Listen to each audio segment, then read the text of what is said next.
कृपाकुरुचिन्मयि शारदे ज्ञानदायिके सर्वमंगला वरदा नमोस्तस्यै नमो नमः। वक्रतुंड महाकाय सूर्यकोटि समप्रभो निर्विघ्नं कुरु मे देव सर्वकार्येषु सर्वदा।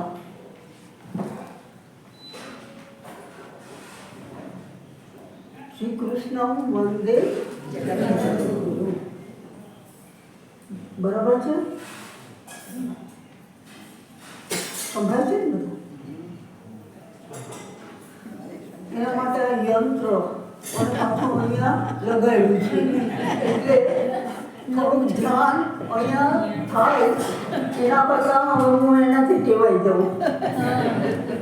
કોઈને તકલીફ હોય ખાલી થોડીક તો એ ખુરશી લઈને આગળ આવી શકે છે. બાકી આ એટલે હમી ગાવશે પછી બહુ અવાજ મળે. કાલે હાથમાં પકડીને બોલવાનું હતું. મેં કીધું કે મારે વિચાર છે આમ હાથમાંથી પાછું આની અંદર જાય એ મને પોસાશે નહીં, એટલે મને કાંઈક એવી વ્યવસ્થા કરી દો કે હું એનાથી મુક્ત રહું. અને મનથી એ મુક્ત રહેવાનું છે, શરીરથી એ મુક્ત રહેવાનું છે, પણ આપણું મન કેવું આડું આવે કે હાથમાં પકડ્યું છે એટલે આપણું મન ત્યાં જાય, વારે વારે હાથમાં જાય અને પાછું આપણું મન એવો વિચાર કરે મારો હાથ થાકી જશે, મને એમાં ખાલી ચડી જશે, મને આમ થશે. એ પાછું મન છે, એ મન પાછું હાથની અંદર ઉતરી અને આપણને કંઈ હાથમાં બિચારામાં કંઈ નથી, પણ એ મન છે એ હાથની અંદર ઉતરી અને આપણા હાથની અંદર ન હોય નથી ખાલી ચડાવી. આ મનની કરામત. અને જ્યારે આપણે મન વિશે કહેતા હોઈએ ત્યારે આપણે આ બધા વિશે સભાન બનવું જોઈએ અને આનાથી આપણે ઉપર ઉઠવું જોઈએ. એનું પહેલું લેસન મને જિજ્ઞાબેને આ મૂકીને શીખવાડ્યું.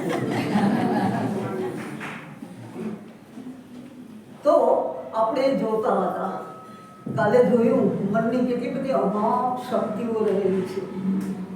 બાકી મનસની વાત તો બહુ બાજુએ રહે. શ્રી અરવિંદે 40 વર્ષની સાધના કરી એકાંતની અંદર, ત્યારે એમણે એ સુપર માઇન્ડને એ ઉતારી અને સક્રિય કર્યું. પણ એ પહેલા જ્યારે શ્રી અરવિંદને જેલમાં મૂક્યા હતા તદ્દન નિર્દોષ, અને બ્રિટિશ સરકારે એમને જેલમાં પૂરી દીધા કારણ કે બ્રિટિશ સરકાર એમની પાછળ પડી ગઈ હતી. એમની પ્રચંડ દેશભક્તિને જોઈ અને એમને એમ થયું કે આ માણસને કાં તો આંદામાન નિકોબાર મોકલો, કાં તો ફાંસી ચડાવીને ઉપર મોકલો, પણ પ્રજાથી તદ્દન એને એકાંતમાં લઈ જવા પડશે. એટલે નિર્દોષ હોવા છતાં એમને ઓકે બોલ થઈ અને એના મુખ્ય નાયક તરીકે એમને જેલમાં પૂરી દીધા.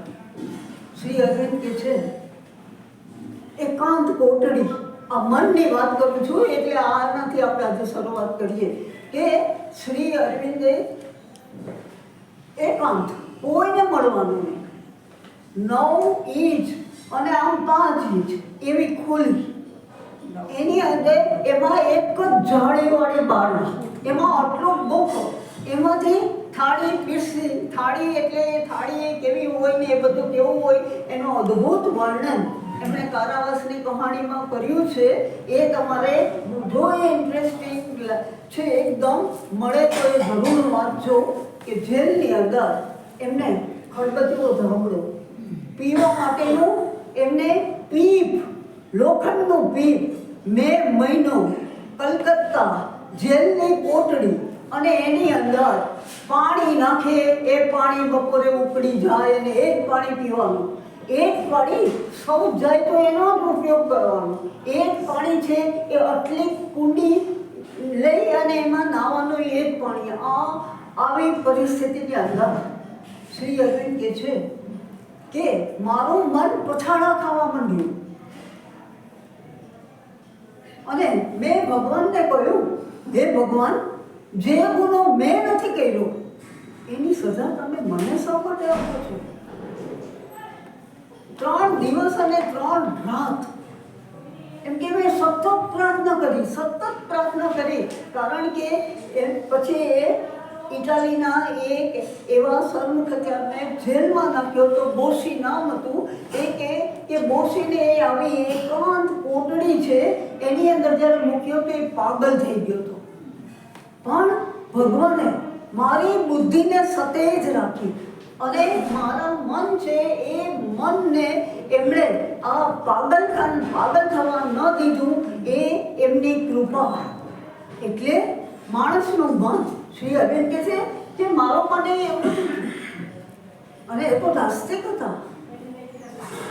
એના પિતાએ કહ્યું કે મારા દીકરામાં હિન્દુ સંસ્કૃતિની છાંટ પણ ન પડવી જોઈએ.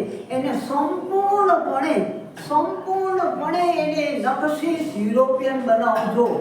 ઇંગ્લેન્ડમાં 7 વર્ષની ઉંમરે મૂકી દીધા હતા. કોઈ જ્ઞાન નહોતું એમને, ભારતીય સંસ્કૃતિનું જ્ઞાન જ નહોતું, કશું જ નહોતું. કારણ કે 7 વર્ષની ઉંમરે ગયા તે 14 વર્ષ સુધી, 21 વર્ષની ઉંમરે ભારતમાં આવ્યા ત્યાં સુધી આ તો કશું જ્ઞાન હતું જ નહીં. અને છતાં જ્યારે જેલમાં આવ્યા 3 દિવસ ને 3 રાત એ લખે છે કે મેં એવી પ્રાર્થના કરી ભગવાનને, તો ભગવાને મારા હૃદયની અંદર એવી શક્તિ મૂકી અને ભગવાને મને કહ્યું કે હું તને મારા કાર્યના હેતુ માટે હું તને અહીંયા લાવ્યો છું. અને મારે જે કાર્ય અંદર કરવાનું છે એ કામ જ્યારે પૂરું થઈ જશે ત્યારે તું નિર્દોષ છૂટી જઈશ. અને ભગવાને એને ત્રણ કારણો બતાવ્યા એમના મનને. અને એ એક પહેલું કારણ એ કે તને એકાંતની ટેવ પડાવવાની છે. એકાંતની ટેવ 40 વર્ષ સુધી એક રૂમમાં રહીને સાધના કરી, એ એકાંતની ટેવ એમને અહીંયા મળી જેલની અંદર. બીજું, માનવ જાતને દુઃખોમાંથી જો તમારે મુક્ત કરવી હોય તો એ દુઃખો શું છે એ દુઃખોમાંથી તમારે પસાર થવું પડે.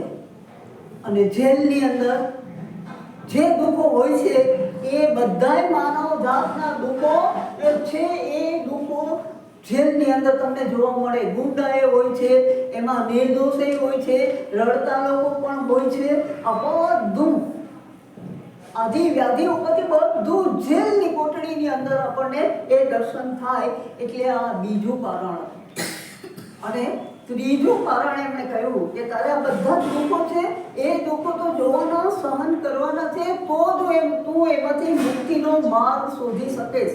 અને ત્રીજું, ભગવાન કહે છે કે તે મને એ પ્રાર્થના કરી હતી કે હે પ્રભુ, હે ભગવાન પુરુષોત્તમ, હું તમને બંધુ રૂપે, સખા રૂપે પ્રાપ્ત કરવા ઈચ્છું છું.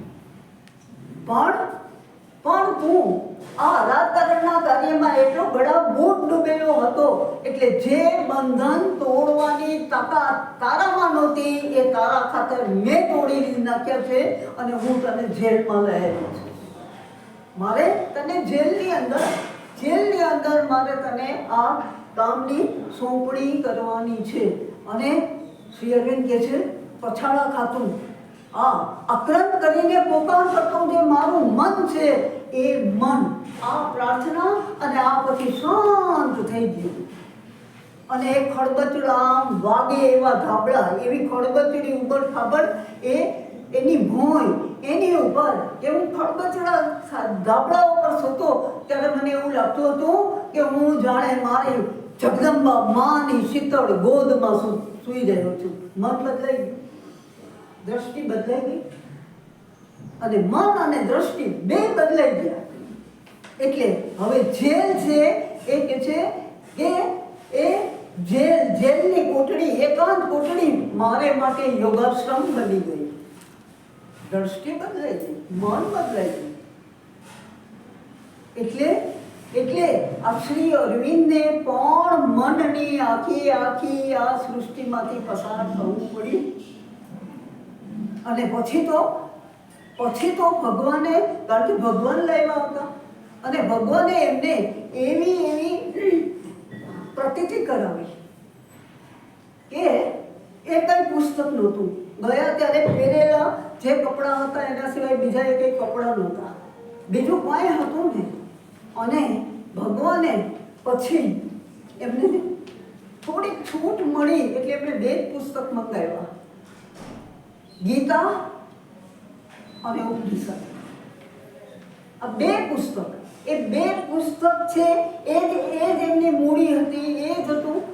અને એ તો કેટલી રમૂજી પહેલાંથી લખે છે કે મારો જે વાટકો હતો ને, એ વાટકો ICS ઓફિસર હતો. કેમ? તો કે ICS ઓફિસર છે એ મેજિસ્ટ્રેટ બને, એ ન્યાયાધીશ બને, એ કલેક્ટર બને, એ શિક્ષક બને, બધું બને. મારો વાટકો ખાવા બેસું એમાં દાળ આવે, મારે નાવું હોય તો એ મારું ટમ્બલર બને, મારે સૌથી જવું હોય તો એની અંદર પાણી નાખવાનું. ICS સિવિલિયન એવો વાટકો મને મળ્યો હતો. અને મારી થાળી એ તો એવી અદ્ભુત હતી કે એમાં એક નાખીએ તો ગોળ ચકર ફરવા માંડે. એ કેમને સ્થિર રહે નહીં, એ અસ્થિર અને ચંચળ એવી થાળી છે. એ થાળીની અંદર અને અમને જે ખીચડી આપે એ તો હિરણ્યગર્ભ ખીચડી. હિરણ્યગર્ભ એટલે અંદર પીળી દાળ આખી એના દાણા દેખાતા હોય. ખીચડીની અંદર એ દાણા એટલે હિરણ્ય એટલે સોનું, એટલે સોનાના દાણા જેમ આમ ચમકતા હોય એવી હિરણ્યગર્ભ ખીચડી. એટલી રમૂજી કરી છે. પણ આ પોતાનું મન જે આ હતું એ મન બદલાયું તો બધું જ બદલાઈ ગયું. અને ભગવાને આખી પોતાની યોજના, એટલે એના ડૉક્ટર ડાલી હતા, એને થયું કે આવો ભદ્ર, આવો સજ્જન માણસ આવી એકાંત કોટડીની અંદર એને તકલીફ પડશે, અને એને તકલીફ પડશે તો એના માઇન્ડ ઉપર અસર થશે. એટલે ડૉક્ટર ડાલીએ સુપ્રિન્ટેન્ડન્ટને કહી અને એમને કોટડીમાંથી બહાર દિવાલ સુધી બહાર આંટા મારવાની એ પરમિશન અપાવી. અને શ્રી અરવિંદ એનો એક દારોગા, બુઢો દારોગા, એને એમ થયું કે હવે આ બાબુ પાસે તો બીજા કપડાંય નથી, એ 3 દિવસથી નાયા નથી, તો એણે એક લંગોટી ક્યાંકથી ગોતી આવ્યો અને લંગોટી પહેરાવી અને શ્રી અરવિંદને કહ્યું કે તમે નાહી લ્યો અને ત્યાં સુધી હું તમારા કપડાં ધોઈને સૂકવી દઉં. આ પરિસ્થિતિ હતી. પછી તો કપડાં પણ મળ્યા, 2 જોડી કપડાં આવ્યા, કેદીના કપડાં પહેરવા પડ્યા.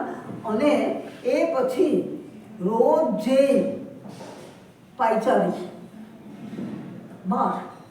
3 કલાક સવારે ને 3 કલાક સાંજે, અને એ પાયચારી કરતા એટલે કે સવારે ફરવા અને સાંજે મંત્રનું રટણ, ઓમ નમો ભગવતે વાસુદેવાય, ગીતાના શ્લોકોનું રટણ.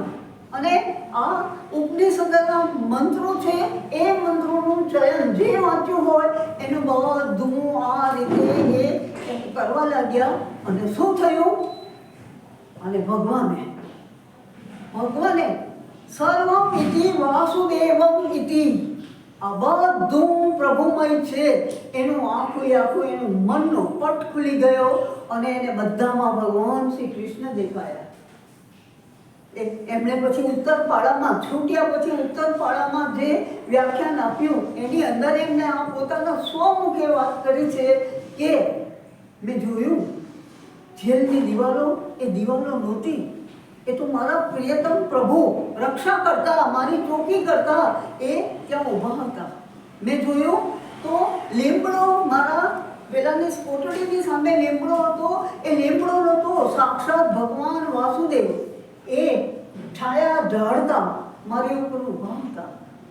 મેં જોયું કે આ ન્યાયાધીશ નહોતા, તે હસ્ત વાસુદેવ બેઠા હતા.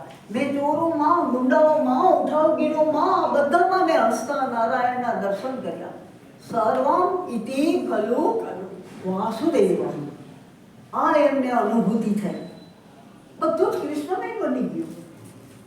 અને એ પછી ભગવાન શ્રી કૃષ્ણ અલીપુરની જેલમાં આવ્યા, રોજ જેલ.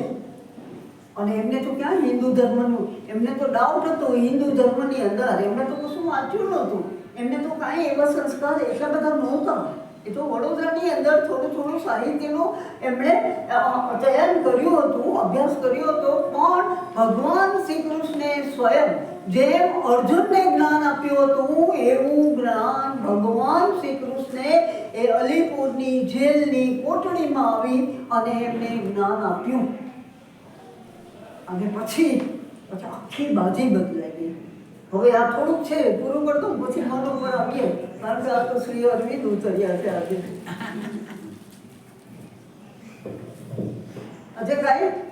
કાંઈ એવું હતું નહીં, પણ આપણે શ્રી અરવિંદની વાત કરી તો અરવિંદ ભગવાનને કૃપા કરીને ધારા વરસાવી દીધી છે.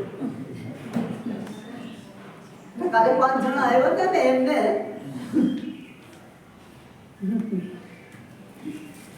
હવે જાણવા મળી ગયું ને. તો જ્યાં કૃષ્ણ હાથમાં લે ત્યાં બાજી પલટે છે. શ્રી અરવિંદને ફાંસીની સજા આપવા માટે ગવર્મેન્ટનો બ્રિટિશ વકીલ છે, એ વકીલે 400 જૂઠા સાક્ષીઓ ભેગા કર્યા. આ જ માણસ એણે જ બોમ્બ બનાવ્યો હતો. એણે જ આ ઘોડાગાડીની અંદર બોમ્બ ફેંક્યો અને પેલી 2 ગોરી મહિલાઓ મરી ગઈ. એ બોમ્બ એટલા માટે ફેંકવામાં આવ્યો હતો કે ન્યાયાધીશ કિંગ્સફોર્ડ, બ્રિટિશ ન્યાયાધીશ, એટલો બધો ક્રૂર હતો કે 15 વર્ષના જતીન બેનર્જી નામના એક છોકરાને કોર્ટમાં એટલો બધો માર્યો કે બેભાન થઈ ગયો. એટલે જે ક્રાંતિકારીઓ હતા, એ ક્રાંતિકારીઓને એ થયું કે આ ક્રૂર ન્યાયાધીશને બતાવી દેવું. એટલે પ્રફુલ્લ ચાકી અને ઉલ્લાસકર દત્ત, આ 2 જુવાનીઓ, એમને આ બીડું ઝડપ્યું. અને આ બોમ્બ છે એ શ્રી અરવિંદના નાના ભાઈ બારીન્દ્ર ઘોષ ક્રાંતિકારી હતા, એ લોકોએ બોમ્બ બનાવ્યો. અને આને મારવા માટે, કિંગ્સફોર્ડને મારવા માટે યોજના બનાવી કે રોજ ઘોડાગાડીમાં 10 વાગે આવે છે, કોર્ટમાં જાય છે, રિહર્સલ પણ કરી લીધું. અને તે દિવસે આ બે જણા બોમ્બ લઈને આવ્યા. ઘોડાગાડી નીકળી, બંધ ઘોડાગાડી હતી, નીકળી, એમાં બોમ્બ ફેંક્યો. પણ તે દિવસે એવું થયું કે એ ઘોડાગાડી પેલાની મોડી હતી અને આમાં 2 ગોરી મહિલાઓ હતી, એ મહિલાઓ મરી ગઈ. અને પછી આ લોકોને એમ થયું કે આ બધા કાવતરાનો સૂત્રધાર હોય તો અરવિંદ ઘોષ પકડો એને.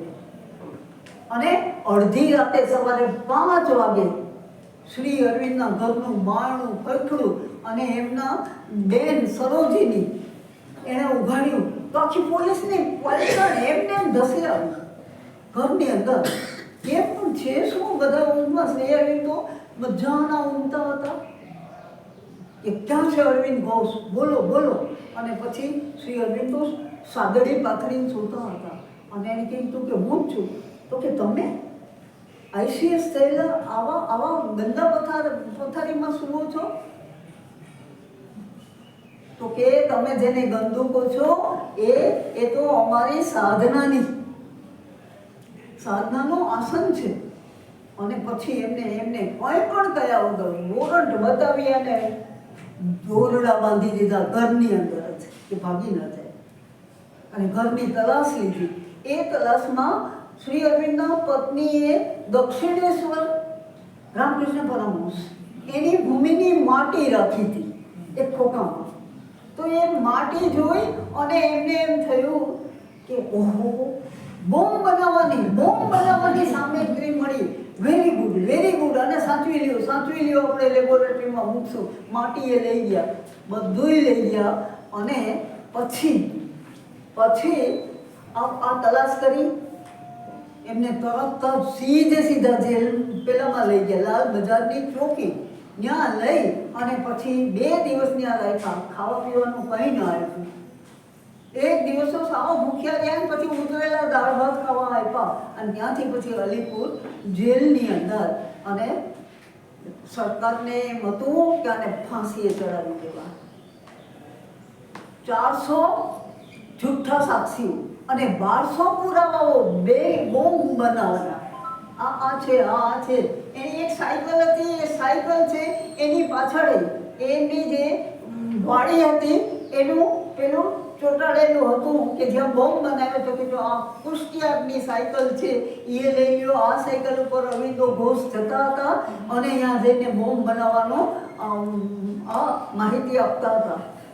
બધું 1200 વસ્તુઓ, 400 સાક્ષીઓ અને સરકારને એમ હતું કે બસ હવે આ કેસ જીતાઈ જવાનો છે. અને આ બોમ્બ બનાવ્યો, 2 મહિલાઓના ખૂન થઈ ગયા, એને આપણે ફાંસીએ ચડાવી દેશું. પણ ભગવાને કહ્યું હતું ને, તું ચિંતા ન કર, હું તને મારા કામ માટે લાવ્યો છું અને જેવું મારું કામ પૂરું થશે કે તું નિર્દોષ છૂટી જઈશ. અને આખી બાજી પલટી ભગવાને. કેવી રીતે? તો કે એ જમાનામાં હજી ચિત્તરંજન દાસ, જેને દેશબંધુનું નામ આપ્યું હતું, એ ચિત્તરંજન દાસ છે એ ઉગતા બાહોશ વકીલ હતા. તો એ બાહોશ વકીલ એ કેવી રીતે શ્રી અરવિંદના પેલામાં આવ્યા? એના બેન સરોજિનીએ અપીલ બહાર પાડી હતી કે જેવા મારા ભાઈ છે એવા દેશના આ ભાઈ છે, રક્ષક છે, બંધુ છે, પણ એને માટે કોઈ સારો વકીલ છે. એ વકીલ રાખવા માટેના પૈસા નથી, કારણ કે એ જમાનામાં એકદમ સારામાં સારો વકીલ જો રાખવો હોય તો 60,000 રૂપિયાની ફી હતી.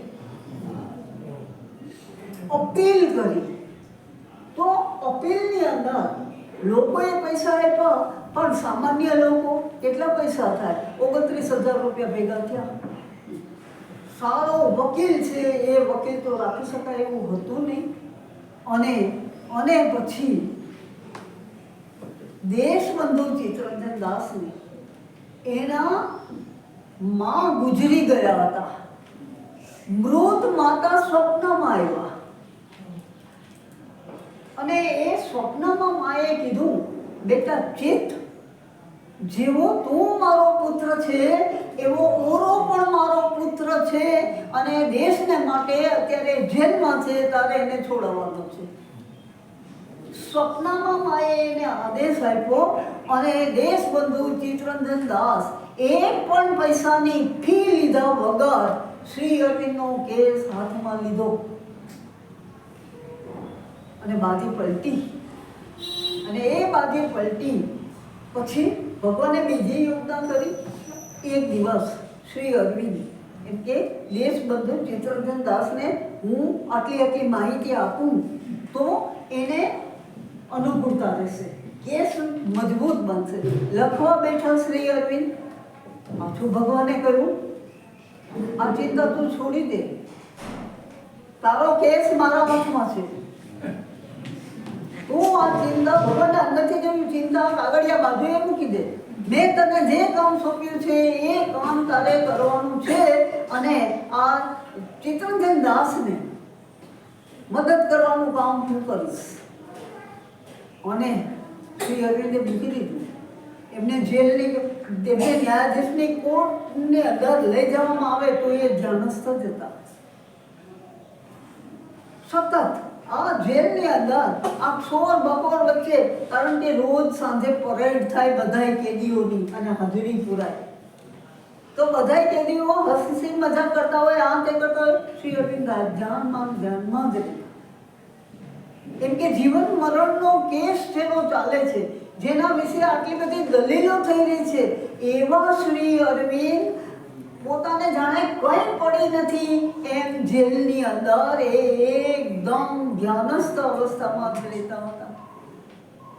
અને પછી ભગવાને બીજી યોજના કરી, અને બીજી યોજનામાં શું થયું? એમનો કેસ નીચલી કોર્ટમાં ચાલતો હતો, અને નીચલી કોર્ટના ન્યાયાધીશ બહુ ક્રૂર હતા, શ્રી અરવિંદની વિરુદ્ધના હતા, પણ એ કેસ ઉપલી કોર્ટમાં ગયો. નીચલી કોર્ટમાંથી ઉપલી કોર્ટમાં કેસ ગયો અને બાજી પલટી, કારણ કે ઉપલી કોર્ટમાં જે ન્યાયાધીશ હતા એ ન્યાયાધીશ એ શ્રી અરવિંદની સાથે ભણતા હતા. બીચક્રોફ્ટ એનું નામ, અને એ શ્રી અરવિંદના ક્લાસમેટ હતા. શ્રી અરવિંદનો ફર્સ્ટ નંબર આવે અને બીચક્રોફ્ટનો સેકન્ડ નંબર આવે. તો બીચક્રોફ્ટ શ્રી અરવિંદને સ્ટુડન્ટ હતા ત્યારથી ઓળખતા હતા કે આ સ્કોલર માણસ આ કોઈનું ખૂન કરી શકે એમ જ નથી, અને આખો કેસ ખોટો છે. એટલે જો ન્યાયાધીશ તરફેણમાં બની ગયા, અને પછી એક વખત આ વાત છે ને એ શ્રી અરવિંદનું શતાબ્દી ઉજવાતી હતી ત્યારે કલકત્તામાં મોટી સભા હતી, અને એ સભામાં કાંચી પીઠના શંકરાચાર્ય આવેલા હતા, અને એ શંકરાચાર્યએ જાહેરમાં વાત કરી હતી કે એ વખતે અમે મરાઠી યુવાનો, એ મહારાષ્ટ્રીયન હશે, એટલે અમે મરાઠી યુવાનો છે, એ યુવાનો આ શ્રી અરવિંદનો કેસ ચાલતો હતો એમાં અમે બહુ આતુર હતા, દિલચસ્પી અમને એમાં હતી, કારણ કે અમને તિલક મહારાજે એમ કહ્યું હતું કે શ્રી અરવિંદની સાથે ભારત માતાનો આત્મા એકરૂપ થઈ ગયો છે, અને શ્રી અરવિંદ માને આઝાદ કરવા માટે એ જેલમાં ગયા છે, એટલે અમને આ કેસ છે એમાં બહુ રસ હતો. તો પછી અમે લોકો કેસ ચાલતો હતો એટલે કોર્ટમાં આ સાંભળવા માટે અમે કોર્ટમાં ગયા, અને એકાદ મહિનો અમે ગયા હતા તો અમારા એડ્રેસ ઉપર એક પરબીડિયું આવ્યું, અને એ પરબીડિયાની અંદર એ લખેલું અમે ખોલ્યું અને જોયું તો એની અંદર એવા મુદ્દાઓ બધા લખેલા હતા. એટલે અમને થયું કે આ જે છે એ તો શ્રી અરવિંદના કેસને લગતું લાગે છે, એટલે આપણે ચિત્તરંજન દાસને આપી આવીએ. અને બે યુવાનો ચિત્તરંજન દાસને એ આખું બધું દહેવા ચિત્તરંજન દાસે જોયું અને કે ઓહો મારી 6 મહિનાની મહેનત બચી ગઈ. આટલા સરસ મુદ્દાઓ આ બધું મને મળ્યું, 6 મહિનાની મહેનત છે એ બચી ગઈ. કોણે મોકલ્યું, શું કર્યું, કંઈ જ ખબર નહીં. અને આ તો ભગવાનની યોજના છે. એટલે એ થયું, અને આટલા બધા જૂઠા સાક્ષીઓ, પછી આ બધું હતું. એમાં એક સાક્ષી આવ્યા હતા, પછી એને બધું આમ પૂછતા હતા. બે સાક્ષી એમ કીધું કે હા દ્રોણે શું કર્યું એ મને ખબર છે. પેલાને અંગ્રેજ તરફથી જે વકીલ હતો એ કે દ્રોણે શું કર્યું હતું, દ્રોણે શું કર્યું હતું, તમે મને એ કહો. દ્રોણ એટલે મહાભારતનું પાત્ર, અને આને એવા પૂછાવ્યા કે દ્રોણે કહ્યું હતું, આખું દ્રોણે કહ્યું હતું. અને છેક સુધી પછી બહુ રમૂજી રીતે શ્રી અરવિંદે લખેલું છે કે મને ન ખબર હોય દ્રોણે શું કહ્યું હતું, મને ખબર જ છે કે દ્રોણે આમ કહ્યું હતું, અને આ કોઈ બધા આપણે તો જાણતા હતા જે બધા ભારતીય લોકો હતા એ, પણ પેલો બરાડા પાડીને કહે કે તું નહીં બોલે તો હું પરાણે બોલાવીશ કે દ્રોણે શું કહ્યું. એટલે આવી કોર્ટમાં રમૂજ પણ થતી. અને પણ શ્રી અરવિંદ આ બાજી પલટી, અને આટલે બધા સાક્ષીઓને બધા છે એ જુઠ્ઠા સાબિત થઈ ગયા. ચિત્તરંજન દાસની દલીલો, એ દલીલો 4 દિવસ સુધી ચાલી અને એની અંદર પછી કેટલા પાનાનો ચુકાદો એ બીચક્રોફ્ટે લખેલો છે. પણ પછી ચિત્તરંજન દાસ કહે છે, પાછળથી પૂછ્યું કે મને ખબર નથી કે હું શું બોલતો હતો. મારા મુખમાં એક શબ્દ પછી બીજો શબ્દ, બીજો શબ્દ પછી ત્રીજો શબ્દ, સતત કોઈ મારા મુખમાં શબ્દો મૂકતો હતો અને એની પ્રભાવક અસર એટલી બધી થતી હતી કે ન્યાયાધીશ પોતાના ખિસ્સામાંથી રૂમાલ કાઢીને આંખો લૂંટતા હતા. અને એમણે કહ્યું, એમની એક તો બહુ સરસ પેલી છે, એમણે જે ભવિષ્યવાણી ઉચ્ચારી હતી કે એણે ન્યાયાધીશને કહ્યું હતું કે જ્યારે તમે નહીં હોય, હું નહીં હોય, આ કોર્ટ નહીં હોય, પરંતુ ઉપલી કોર્ટમાં આ મહામાનવ છે, એ ઉપલી કોર્ટની અંદર એનો જે ભવ્ય ચુકાદો આવશે અને ભવિષ્યની પ્રજા એ દેશ પ્રેમના ચાહક તરીકે, માનવતા છે એ માનવતાના ઉપાસક તરીકે અને કવિ તરીકે, રાષ્ટ્રીય કવિ તરીકે એને હંમેશા યાદ કરશે અને એની વાણીના પડઘા દૂર સુધી પડતા રહેશે. આજે આટલા વર્ષો પછી એ સાચું છે, માનવતાના ચાહક તરીકે, કારણ કે એમણે માનવતા માટે, માનવના ઉદ્ધાર માટે આ બધું કામ કર્યું. અને એક વર્ષ બરાબર 5મી ડિસેમ્બર 5મી મે 1908 ને દિવસે એ જેલમાં આવ્યા અને 6ઠી મે 1909 ને દિવસે છૂટા થઈ, જેલમાંથી છૂટા, નિર્દોષ છૂટ્યા. પણ શ્રી અરવિંદ કહે છે, જે મન લઈને હું ગયો હતો, જે જૂનો અરવિંદ હતો એ અરવિંદ હવે નથી. કારણ કે હવે જે શ્રી અરવિંદ બહાર નીકળ્યા એ કૃષ્ણનો સાક્ષાત્કાર પામેલા. કૃષ્ણે એમને જે આખી જે કાર્યવાહી સોંપી હતી, કૃષ્ણ ભગવાને એમને જેલમાં કહ્યું હતું, ભારત સ્વતંત્ર થશે જ. હું તને ખાતરી આપું છું કે ભારત સ્વતંત્ર થશે જ. અને એ પણ તે જે માર્ગ કંડારી આપ્યો છે એ જ માર્ગે બીજા નેતાઓ આવશે અને ભારત સ્વતંત્ર થશે. તારે હવે બહાર જઈને મારું કામ કરવાનું છે.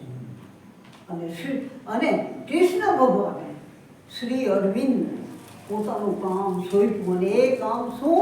તો કે શ્રી કૃષ્ણ જે નહોતા કરી શક્યા એ ઉપરથી મનની ઉપરની દુનિયા છે, એ દુનિયાને સાકાર કરવાનું કામ સ્વયં ભગવાન શ્રી કૃષ્ણે એમને સોંપ્યું.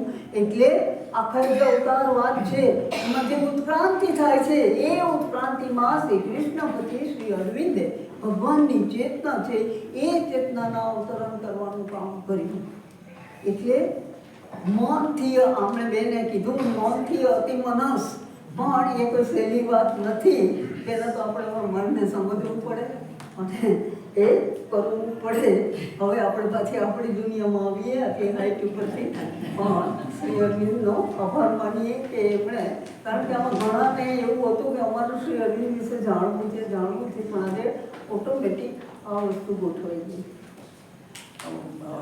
અરવિંદભાઈ ભાગડ ઉપર કહેવામાં આવે છે, એ પછી રાખી.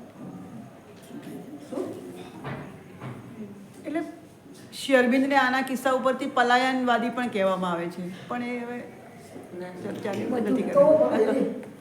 આ દુનિયા કોઈને છોડતી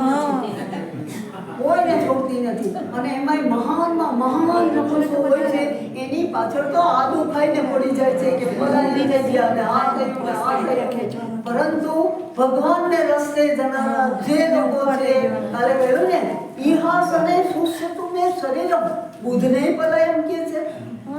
સંસાર છોડીને ભાગી ગયા. જે લોકો મરજીવા છે એ લોકો બધાય સંસાર છોડીને જાય છે, પણ છોડતા નથી. વિશાળ સંસારને અપનાવે છે. આખી માનવ જાત એ એમને મારણે આવેલો એ બાળક છે. એટલે પલાયન એ તો માણસના મનની રચના છે.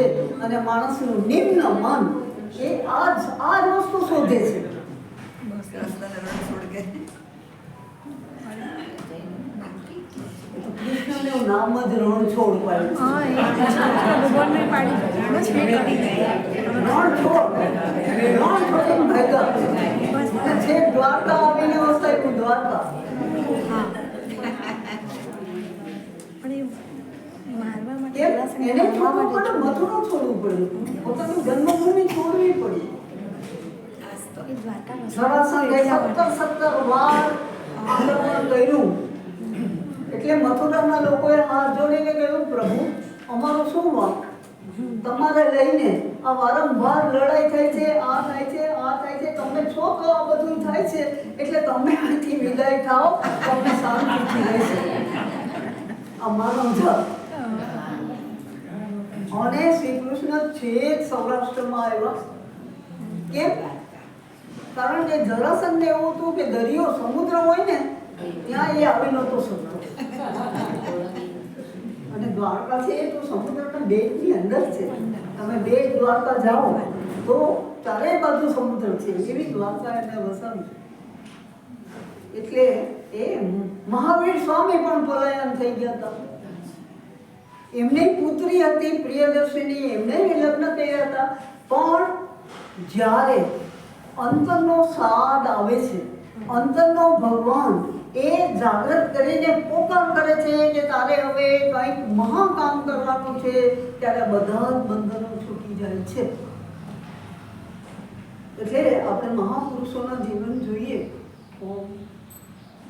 આપણે શિવાજીના ગુરુ રામદાસજી લગ્ન હતા ને સાવધાન સાવધાન સાવધાન 3 વાર બોલ્યા અને વંડી ઠેકીને ભાગી ગયા. એટલે એ આવું છે. આ આપણે એટલા ભાગ્યશાળી છે કે આવા સંતો ને એ બધા છે, એ બધા આપણને માર્ગદર્શન આપી અને સાચી રીતે જીવન જીવવાની આપે છે. હવે આપણે સામાન્ય મનમાં આવીએ.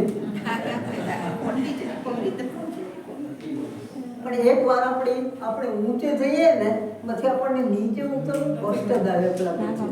પોંડિચેરી કેવી રીતે પહોંચે મનનું એવું છે. બેન મને પોંડિચેરી નીચે જવું સહેલું છે, પણ એ સખત. પણ જેમ જેમ આપણે ઉપર જઈએ ને તેમ પ્લેનની અંદર શરૂઆતમાં જરાક ઊંચે ઉડે તો માણસ અવડા લાગે, પછી વધારે ઊંચે જઈએ તો બધા માણસો અદૃશ્ય થઈ જાય છે. પછી રસ્તા આટલા પેલા નાના એમ આપણે આપણા મનની ચેતનામાં પણ જેમ જેમ ઊંચે જઈએ છીએ તેમ તેમ નીચેની વસ્તુઓ છૂટતી જાય છે.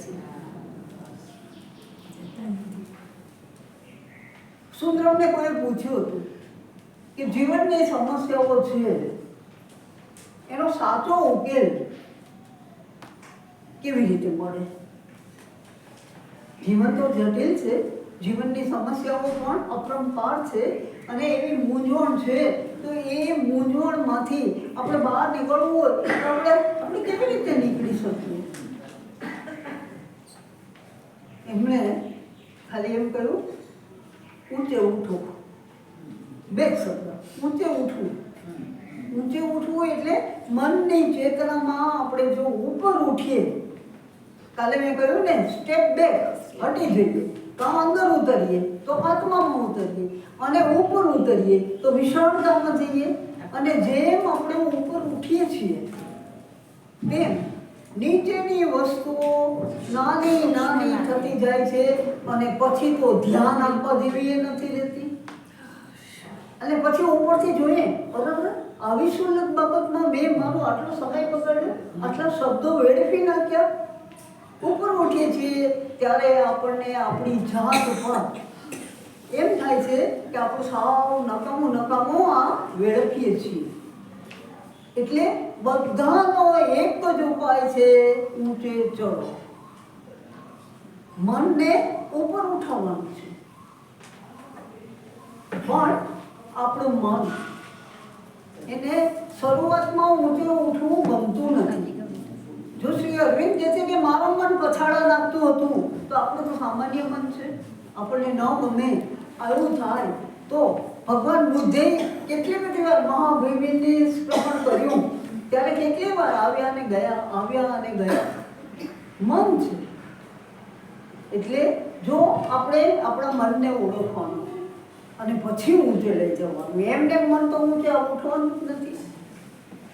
તો મનને ઓળખવા માટે મનના લક્ષણ કયા છે એ આપણે જોવું પડે. સૌથી પહેલું મન ચંચળ છે. ચંચલમ હિ મનઃ કૃષ્ણ વાયુરેવ દુષ્કરમ. હે ભગવાન, મારું મન એવું ચંચળ છે કે એને પકડવું એ વાયુને મુઠ્ઠીમાં બાંધવા જેવું છે. ચોથા અધ્યાયમાં અર્જુન કહે છે મનને પકડવું તો વાયુને મુઠ્ઠીમાં પકડી શકાતો નથી. એવું મન ચંચળ છે. એટલે તો મનને ગાલે વળે માકડા સાથે સરખાયું છે, વાંદરા જેવું. અને કહ્યું છે, આ તો મેં ઘણી વાર કહેલું છે કે વાંદરો છે એને દારૂ પીવડાવ્યો છે, વધારે ઉછળકૂદ કરે છે, પછી એને વીંછીએ ડંખ માર્યો છે એટલે ઠેકડા મારે છે, જરાય સ્થિર રહેતો નથી, અને પછી એના ઉપર ભૂત આવ્યું છે એટલે બિલકુલ શાંત અને સ્થિર નહીં, ઠેકડા મારે છે. તો આપણું મન છે એ મનને ઈચ્છારૂપી દારૂ પીવડાવ્યો, ઈચ્છાનો દારૂ. અને ઈચ્છા છે એ કોઈ દિવસ પૂરી થતી જ નથી, અનંત ઈચ્છા છે. તૃષ્ણા ન જીર્ણા વયમેવ જીર્ણા, ભોગા ન ભુક્તા વયમેવ ભુક્તા, કાલો ન યાતા વયમેવ યાતા. ભર્તૃહરિ, કોઈ દિવસ સૌથી યુવાન જો કોઈ રહેતું હોય ને તો આપણી ઈચ્છા. શરીર ભલે ને વૃદ્ધ થાય, ઈચ્છાઓ બળવાન છે, ઈચ્છા કોઈ દિવસ વૃદ્ધ નથી થતી. આપણે ઘસાઈ જઈએ છીએ, સમય પસાર નથી થતો, આપણે પસાર થઈએ છીએ. ભોગો ભોગવાતા નથી, આપણે ભોગવાઈ જઈએ છીએ. ભર્તૃહરિએ નીતિ શતકની અંદર જે 100 શ્લોકો લખ્યા છે એ અદ્ભુત છે. બધા આપણને જ્ઞાન આપે. એ રાધા હતો, એ પલાયન થયો ત્યારે જ આટલું બધું એ નાથ સંપ્રદાયનો એક નાથ બન્યો. તો ઈચ્છારૂપી દારૂ પીવડાવ્યું. પછી ઈર્ષારૂપી વીંછીએ ડંખ મારી દીધો. ઈર્ષા એને કે તો હોમ ટીવી આવ્યું છે, મારે તો આટલું નાખો ટીવી છે, મારી પાસે ટીવી છે એનો મને આનંદ નથી, પણ એને ત્યાં હોમ થિયેટર આવ્યું એનું મને ભયંકર દુઃખ છે.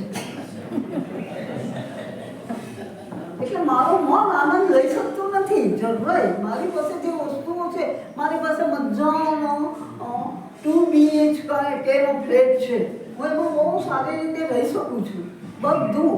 પણ અમારી બાજુમાં રહેતા હતા એણે 3 BH નો જે ફ્લેટ આલિશાન લીધો તો મને સતત થિંકિંગ જ થયા કરે છે, મારું આવું જોઈએ, મારું આ. એને તો આવડું મોટું ઘર લઈ લીધું, આ લઈ લીધું, મને મારા ઘરમાં અત્યાર સુધીનો આનંદ ઉડી ગયો.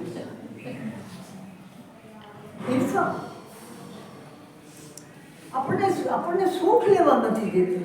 ભગવાને આપેલું જે સુખ છે, જે સમૃદ્ધિ છે, એનો આપણે આનંદ લઈ શકતા નથી, કારણ કે આ ઈર્ષા છે એ વીંછીનો ડંખ આપણને સતત ચુભાયા કરે. અને ત્રીજું અહંકાર રૂપી ભૂત.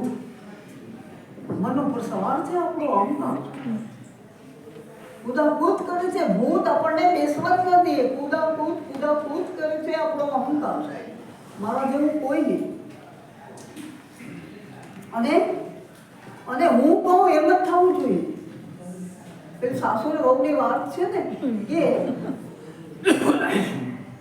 સાસુ કથામાં ગયા હતા અને વહુ છે એને પેલા બ્રાહ્મણ આવ્યા હતા ભિક્ષા લેવા, તો પછી એ કહે કે હું નહીં આપી શકું, ભિક્ષા નહીં મળે અહીંયા, તમે જાઓ પાછા. એટલે પાછા ગયા તો રસ્તામાં સાસુમાં મળ્યા. સાસુમાં કે ક્યાં જઈએ? તો કે તમારા ઘરે ગયો હતો. તો ચાલો પાછા. સાસુ પાછા ઘરે લઈ ગયા અને ઘરે લઈને કહે કે તમને ભિક્ષા નહીં મળે. તો કે પણ આ તો તમારે વહુએ કહ્યું છે. તો કે વહુને કહેવાનો અધિકાર નથી, આ મારે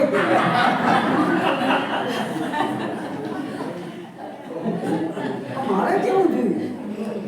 વહુ કેમ કે નથી? આ વસ્તુ છે, આ અહંકાર. હું કહું એમ જ કહું છું અને એમાં શેર પણ જો ચૂપ થઈ તો ઉલટા પાછી બચી જાય છે. એટલે આ મનની ઉપરનો જે અહંકાર છે એ જ આ બધા આ ખેલ રચે છે. અને એ જો આપણે સમજી શકીએ તો પછી એના ઉપર અંકુશ મૂકી શકીએ. એટલે આ 4 વસ્તુ, મન એ વાંદરા જેવું છે, પછી એને ઈચ્છારૂપી દારૂ, પછી ઈર્ષારૂપી વીંછી અને અહંકારૂપી ભૂત. ચંચળ છે. અને ભગવાન શ્રી કૃષ્ણ અર્જુનને એમ નથી કહેતા કે આવું મહાન બાણાવળી થઈ ગયું, આટલા બધાને મારે છે, આ બધું કરે છે, ને તારો મન કેવું ચંચળ છે, એમ નથી કહેતા. અસંશયી મહાબાહો, કે એમાં કોઈ શંકા નથી. એ મહાબાહો, એમાં કોઈ શંકા નથી. મન તો ચંચળ છે જ, એની પ્રકૃતિ ચંચળ જ છે. અને એનો નિગ્રહ કરવો એ સુદુષ્કરનો, એ અતિશય દુષ્કર છે. કે એનો પણ ભગવાને રસ્તો બતાવ્યો છે. ગીતાની અંદર રસ્તો ન બતાવે તો ભગવાન નથી. રસ્તો બતાવ્યો. શું રસ્તો બતાવ્યો? અભ્યાસેન તો કોંતે વૈરાગ્યેન ચ ગૃહ્યતે. આવું મન છે. અભ્યાસેન તો કોંતેય, તો અભ્યાસ, નિરંતર અભ્યાસ કર. મનને નિરંતર જોયા કરીએ તો એમને મન પછી શાંત થતું જાય છે. એ પછી આપણે જોશું મનનો નિગ્રહ આવશે ને તે વખતે. પણ આ મન એવું ચંચળ છે, વશમાં લઈ શકાતું નથી. અને છતાંય ભગવાને રસ્તો બતાવ્યો છે, બીજા ઋષિમુનિઓએ રસ્તો બતાવ્યો છે, એ પછી આપણે જોઈશું. પણ બીજું લક્ષણ આવે છે, મન સતત પરિવર્તનશીલ છે.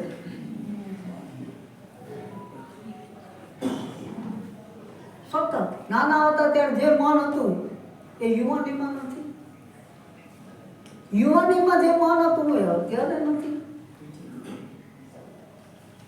પરિવર્તનશીલ. આજે એક વસ્તુ ગમે છે, અઠવાડિયા પછી એ વસ્તુ નહીં ગમે. શરૂમાં લગ્ન કરે ત્યારે આઈ લવ યુ એની માળા થતી, અને 5 વર્ષ જાય એટલે આઈ હેટ યુ. એક વ્યક્તિ, એકનું એક બધું છે, છતાંય કેમ બદલાય છે? ને એક વાર જેને પ્રેમ કર્યો છે એને તમે કાઢી મૂકો કે એના તમે કટકા કરો, એ તમે કરે જ કેવી રીતે શકો? અને છતાંય અત્યારે આવું થાય છે, કારણ કે મનનું જરાય ઠેકાણું નથી, મન જરાય સ્થિર નથી. અને એ કાલે બતાવ્યું કે એનું કારણ અત્યારનો ખોરાક છે, દારૂ છે, ખોરાક છે, સોબત. આ બધાને પરિણામે આ નવું યૌવન ધન એને વેડફવા માટે થઈ અને પાશ્ચાત્ય દેશોનું આક્રમણ છે. એટલે મન પરિવર્તનશીલ છે, સ્થિર રહી શકતું જ નથી. અને એ ભાઈ બંગાળીનું મન જુદું છે, ગુજરાતીનું મન જુદું છે, સાઉથ ઇન્ડિયનનું મન જુદું છે. મનનો પ્રદેશ તો એક જ છે, વૈશ્વિક મન. પણ જે પ્રમાણે પ્રકૃતિ ઘડાય છે એ પ્રમાણે મન એનો રંગ લે છે. એટલે ત્રીજું મન પાણી જેવું છે, એમાં કોઈ કલર નહીં. પાણી જેવું. કાલે બતાવ્યું હતું કે પાણી જેવું છે, જે રંગમાં પાણીમાં જે રંગ નાખો એ રંગ પકડે છે. મનને સત્સંગમાં રાખો તો મન છે એ સત્સંગી બનશે અને એને રંગોની અંદર પેલું ડિસેમ્બરની 31મી તારીખે જે પી અને નાચે છે, ભાન ભૂલી જાય છે અને એ ભાન ભૂલી અને પછી 9 જણાનો કચડી નાખે છે. હતું ને કાર એક્સિડન્ટ. મન જે રંગમાં બોલો એ રંગ. અને એટલા માટે જ આપણા જે કથાકારો છે, આપણા જે સંગઠનો છે, આપણા જે જ્ઞાતિના જે સંગઠનો થાય છે, એ બધાની મોટામાં મોટી જવાબદારી એ બને છે કે આ બધું સંઘ એ જે નેગેટિવ દિશામાં લઈ જાય છે એને બદલે પોઝિટિવ દિશામાં લઈ જાય. મેં જોયું છે કે જૈનના અવડા બાળકો પેલી ધોતી, પેલી સોનેરી કિનારવાળી ધોતી અને હાથમાં થાળી લઈને બધા દેરાસરે જતા હોય છે. આ સંસ્કાર આ બે મધુભાઈના ઘરમાં જોયું છે કે એ માળા કરતા હોય ત્યારે એના 2 પૌત્ર એક ખોડામાં બેઠો હોય અને એક બીજા ખોડામાં હાથમાં માળા લઈને જપતો હોય. દાદા હું પૂજા કરું, દાદા હું અભિષેક કરું. આ બદલવાની જરૂર માતા પિતાએ છે.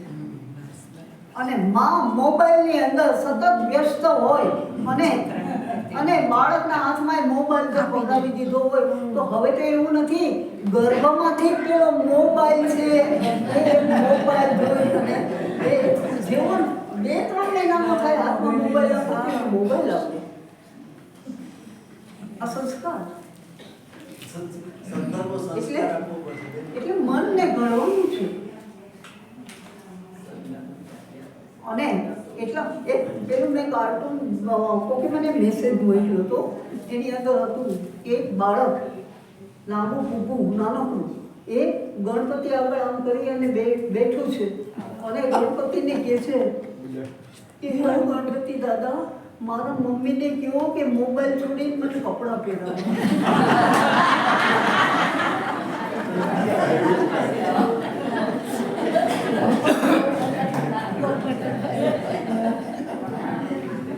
એટલે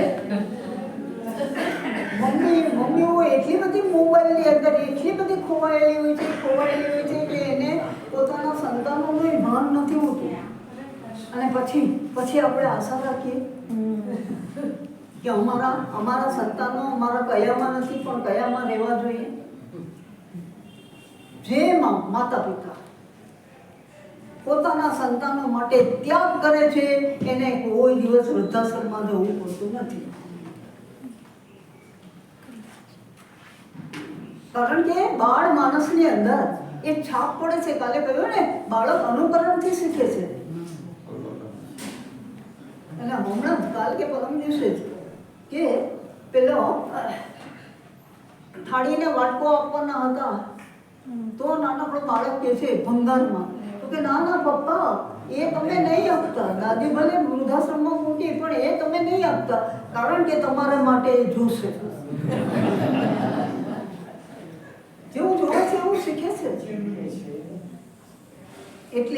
એટલે આપણે તો આપણી જિંદગી છે એ જિંદગી આ રીતે અર્ધ જાગૃત એ બધામાં આપણે પસાર કરીએ છીએ. પણ નવી પેઢી છે એ નવી પેઢીને ઘડવાની જવાબદારી બુઝુર્ગોમાં અને ખાસ કરીને બુઝુર્ગોમાં. કારણ કે જે યુવાનો છે એના માતા પિતા છે એને તો સમય નથી. ઓફિસ આવે ને પછી થાકાવી જાય ને આ તે ને એ. પરંતુ જે લોકો પોતાની ત્રીજી પેઢીને ઘડવાની જવાબદારી અત્યારે આ બુઝુર્ગ વડીલોની સાથે છે.